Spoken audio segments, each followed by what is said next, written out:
Pernah kebayang nggak sih gimana caranya komputer menemukan titik terendah dari sebuah fungsi matematika yang super kompleks? Coba bayangin gini, Anda adalah seorang pendaki gunung, tapi mata Anda ditutup rapat. Misi Anda menemukan titik paling dasar di sebuah lembah, tapi di dalam ruang multidimensi.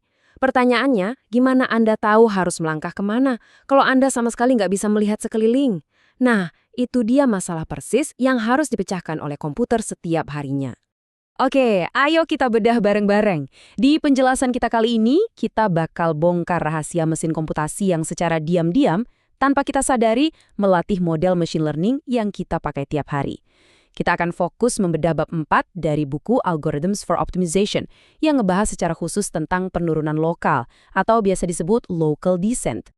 Ini dia rute perjalanan kita hari ini. Kita mulai dari ide dasar penurunan lokal, lanjut ke iterasi arah turun, terus bahas pencarian garis iksak versus hampiran, kondisi Wolf dan backtracking, metode wilayah kepercayaan, sampai akhirnya kondisi terminasi berhenti.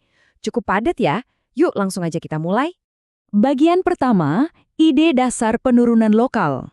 Kalau kita merujuk ke buku Algorithms for Optimization karya Kochendefer dan Wheeler ini, premis inti dari bab 4 sebenarnya cukup elegan.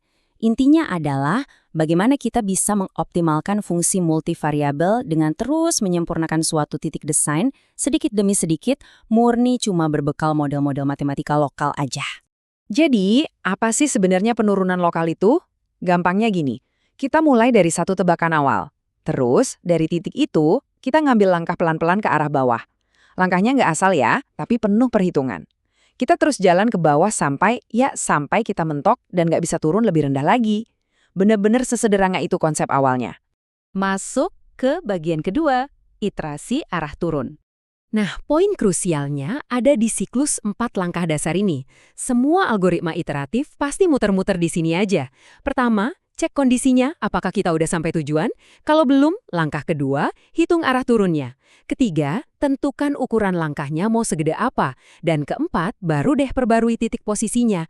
Terus aja diulang. Ibarat pendaki yang bawa kompas, kita punya beberapa pilihan arah turun. Ada steepest descent yang cuma ngikutin arah turunan paling curam, alias gradien negatif. Ada juga arah Newton. Nah, ini sedikit lebih pintar karena dia pakai data kelengkungan dari matriks Hessian. Terus ada conjugate gradient, supaya jalan kita nggak belok-belok zigzag buang waktu. Ingat ya, sebuah arah itu sah dibilang turun kalau perkalian titik atau dot product antara gradien dan arahnya itu bernilai negatif. Kalau positif, wah berarti kita malah naik gunung dong. Lanjut ke bagian ketiga, pencarian garis eksak versus hampiran. Setelah arahnya jelas, pertanyaannya sekarang seberapa jauh kita harus melangkah di arah itu. Di sini ada dua kubu. Exact line search itu pengennya sempurna banget, nyari titik minimum sampai sangat presisi. Tapi ya gitu, metode ini bikin komputer ngos-ngosan dan boros waktu. Makanya dalam prakteknya, kita hampir selalu pakai approximate line search. Ini ibarat nyari langkah yang cukup baik aja. Nggak perlu sempurna, yang penting cepat, efisien, dan kita tetap turun ke bawah. Kita masuk ke bagian keempat, kondisi Wolf dan backtracking. Kalau kita milih langkah yang sekedar cukup baik, gimana kita yakin langkah itu aman? Nah, disinilah peran kondisi Wolf. Pada dasarnya, ini tuh kayak buku panduan keselamatan ketat buat algoritma kita. Aturan ini memastikan komputer nggak cuma jalan di tempat, atau parahnya ngambil langkah yang kebesaran, sampai lompat ngelewatin lembah yang lagi kita cari. Yang bikin aturan ini menarik adalah keseimbangannya. Di satu sisi, ada kondisi Armijo. Ini mastiin kita beneran dapat penurunan yang lumayan, bukan cuma turun seinci terus bilang selesai. Di sisi lain, ada kondisi kelengkungan. Ini buat ngejaga supaya kita nggak berhenti terlalu cepat, padahal lereng di depan masih curam banget. Dua-duanya kerja bareng buat ngasih keseimbangan antara agresif dan aman. Terus di lapangannya gimana? Ada satu algoritma super berlian dan simple yang namanya backtracking line search. Logikanya gini, coba aja dulu lompat yang jauh sekalian. Kalau ternyata lompatan itu melanggar aturan Armijo tadi, ya udah kita mundur sedikit, kecilin ukuran langkahnya, terus coba lagi. Gitu terus sampai ukurannya benar-benar pas dan aman. Keren kan? Sekarang kita beralih ke bagian kelima, metode wilayah kepercayaan atau trust region. Coba resapi konsep yang satu ini. Alih-alih milih arah, terus baru mikirin ukuran langkahnya, kenapa nggak kita bikin model lokalnya duluan? Ini mengubah cara pandang secara total. Bayangin, metode ini ibarat kita ngegambar lingkaran zona nyaman di peta kita, terus algoritma ini bilang, pokoknya gue cuma mau nyari titik terendah di dalam lingkaran ini aja, nggak mau keluar dari batas.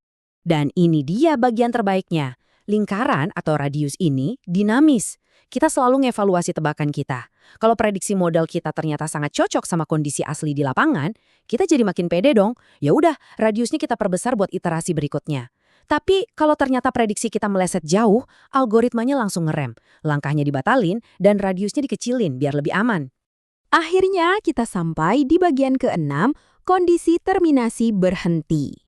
Jadi, si pendaki buta kita tadi harus tahu pasti kapan dia benar-benar udah sampai di dasar. Algoritma akan stop kalau salah satu dari 4 pemicu ini kejadian. Mungkin batas waktu atau batas maksimal iterasinya udah habis. Atau perbaikan fungsinya udah sangat-sangat kecil sampai nggak ada artinya lagi. Bisa juga karena magnitudo gradiennya udah nyaris 0, yang artinya area itu udah benar-benar datar. Tapi ingat, ini hal yang sangat krusial dari kacamata engineering. Selalu saya ulangi, selalu gunakan kombinasi dari beberapa kondisi terminasi ini. Jangan pernah cuma ngandelin satu kondisi aja, karena kalau kondisi itu kebetulan nggak pernah terpenuhi, program Anda bakal terjebak di dalam siklus tanpa henti yang merusak segalanya. Kalau kita mundur sedikit dan melihat gambaran besarnya, kita sadar betapa luar biasanya konsep-konsep ini. Mulai dari milih arah, nentuin panjang langkah, masang jaring pengaman, sampai nentuin kapan harus berhenti, semua elemen ini dirakit dengan cantik untuk membentuk fondasi dasar mesin pengoptimalan komputasi modern. Sebagai penutup, saya mau ninggalin satu pikiran yang mudah-mudahan bisa memprovokasi rasa ingin tahu Anda. Konsep penurunan lokal ini bukan sekedar rumus matematika yang berdebu di buku teks loh. Ini adalah tulang punggung. Ini adalah penggerak utama di balik kecerdasan buatan canggih yang kita kagumi saat ini. Jadi, dengan pemahaman baru ini, kebayang nggak sih gimana Anda bisa pakai logika trust region atau backtracking ini buat ngebangun dan melatih model machine learning Anda sendiri ke depannya? Terima kasih banyak udah ikut mengeksplorasi materi yang menantang ini bareng saya, dan sampai ketemu lagi di penjelasan seru berikutnya.